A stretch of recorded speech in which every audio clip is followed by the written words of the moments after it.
Welcome back, DPReview TV viewers. Chris Nichols here with another midweek short episode, and today we have another technological feature on a camera that we wish all the manufacturers would add to all of their cameras.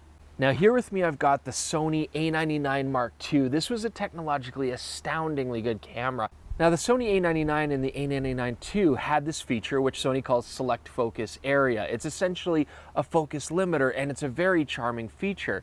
You basically get to set the parameters of where your lens will focus from minimum to maximum.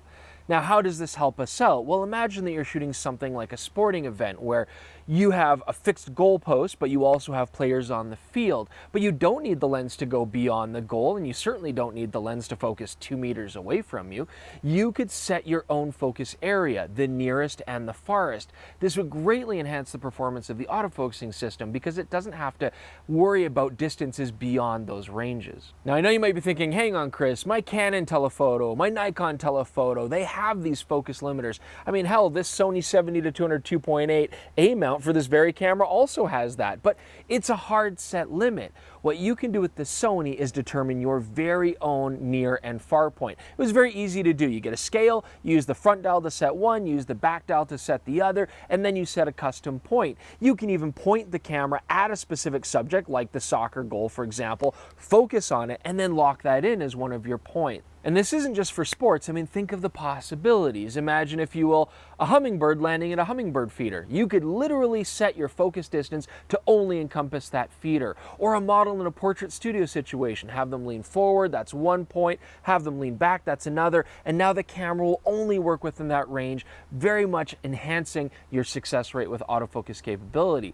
You know, the best part about it is it's really such an easy thing to program. There's nothing to it. Any software could easily set a hard limit for your far distance and your near distance on any of the manufacturer's camera. And so that's why we think this is a great little feature they should bring back from the dead and incorporate in all of our products, don't you think? Okay, Chris, that's all well and good for photography, but one of the really weird quirks with the A99 and A99 II is that custom focus limiter wasn't available when recording video. Now, I can think of a ton of times this would be extremely useful, from something as simple as just a YouTuber sitting at a desk. You could set an in point at the front of the desk, an out point at the back, and you know the camera won't be drifting off to the background, to even something like film production. You could set a start point and an end point where you know the actor has to hit their marks, but have the camera smoothly track autofocus in between those.